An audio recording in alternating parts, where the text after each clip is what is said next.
मेरे बारे में आप जैसी भी राय बनाएं उसका मुझ पर कोई असर नहीं होगा, क्योंकि मैं पूरी तरह से नशे में हूं।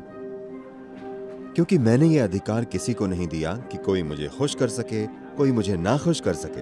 किसी भी पल हम कुछ गलती कर सकते हैं, तो हम हर किसी की सुनते हैं, लेकिन जो वे कहते हैं वो तय नहीं करेगा कि मैं कैसा हूं।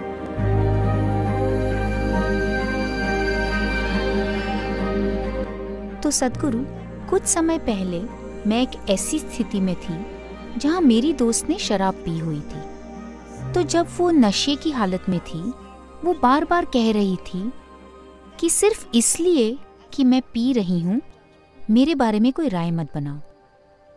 उसने खुद अपनी समझने की क्षमता खो दी है, पर वो नहीं चाहती कि आप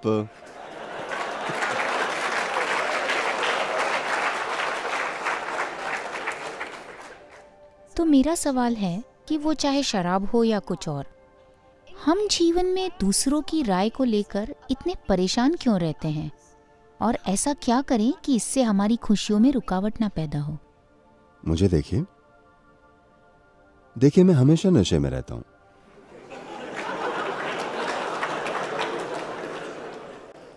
कभी कोई नशीली चीज नहीं छुई, लेकिन हमेशा नशे में। आप मेरे बारे में जैसी चाहे राय बना सकते हैं।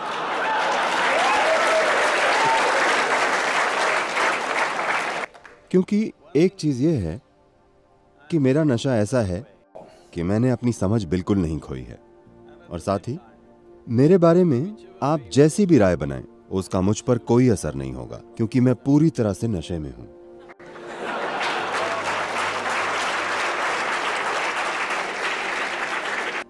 दुनिया में शराब और नशीली दवाओं का इस्तेमाल जिस तरह से बढ़ रहा है, उसकी वजह क्या है? ऐसा इसलिए है क्योंकि स्वर्ग ध्वस्त होते जा रहे हैं। यस। बस 3-4 हफ्ते पहले मैं बैंगलोर में था। वहां 8,000 से ज्यादा लोग मेरे साथ 2 दिन का कार्यक्रम कर रहे थे, और मैंने बस यूं ही पूछ लिया, आप में से कितने लोग सोचते हैं कि वे स्वर्ग जाएंगे? सिर्फ 5 हाथ ऊपर उठे। तब मैंने पूछा, क्या आप सब नर्क जाने वाले हैं? नहीं, बात बस इतनी है कि लोगों के दिमाग में स्वर्ग और नर्क दोनों ही ध्वस्त हो चुके हैं। मानवता के इतिहास में पहली बार ऐसा हो रहा है कि दुनिया में इतने सारे लोग खुद के लिए सोच सकते हैं, वरना आपका पादरी, आपका मुल्ला, आपका पंडित या कोई धर्मग्रंथ आपके लिए सोचता था। पहली बार इतने सारे लोग अपने लिए सोच सकते हैं। वे सही सोच रहे हैं या गलत, इस बारे में कई मुद्दे हैं। वे सही सोच रहे हैं या गलत, लेकिन वे सोच रहे हैं। तो सारी तार्किक चीजें स्वाभाविक रूप से ध्वस्त हो रही हैं। ये पीढ़ी अब भी पूरी तरह से इससे आगे नहीं निकली है। डर अब भी है। वे खुलकर कह नहीं पा रहे हैं कोई स्वर्ग है या नहीं है। वे अब भी इस बारे में डरे हुए हैं, लेकिन वे अपने लिए एक छोटा स्वर्ग यहीं बनाने की कोशिश कर रहे हैं। तो जब वे अपनी ही बुद्धि से खुद के लिए ऐसा नहीं कर पाते, तो वे स्वाभाविक रूप से केमिकल का सहारा लेंगे। आज अगर किसी बहुत ही संपन्न समाज की बात करें, क्योंकि हर समाज वैसा बनना चाहता है, मान लीजिए आप संयुक्त राज्य अमेरिका को ही ले लें, जो अभी दुनिया का सबसे संपन्न देश है, तो वहां के 70% लोग डॉक्टर द्वारा दी गई दवाएं लेते हैं। बाकी 30% जरूर पीछे की गली से कुछ खरीद रहे हैं।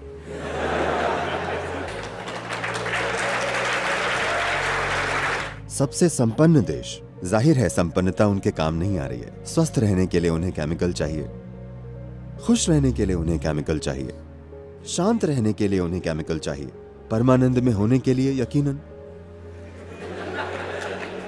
That is ecstasy. एक्सटेसी है।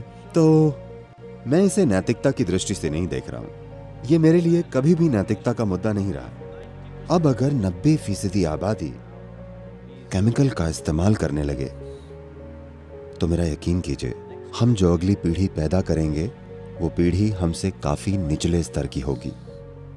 अगर हम अगली पीढ़ी खुद से निचले स्तर की पैदा करते हैं, तो हम मानवता के खिलाफ अपराध करेंगे, क्योंकि अगली पीढ़ी को हमसे कम से कम एक कदम आगे होना चाहिए, वरना हम हार गए। हम सभ्यता की पूरी प्रक्रिया को ही खो देंगे अगर हम एक ऐसी पीढ़ी पैदा करेंगे जो असल में हमसे पीछे हो। तो हम इसकी ओर तेजी से बढ़ रहे हैं, जब तक कि हम एक एक इंसान को यह ना सिखाएं कि बस यहां बैठकर आनंदित कैसे बने रहें। नशा भरपूर है या नहीं, बस मुझे देखिए। लेकिन क्या मैं पर्याप्त सचेत, पर्याप्त सतर्क, पर्याप्त स्पष्ट हूं?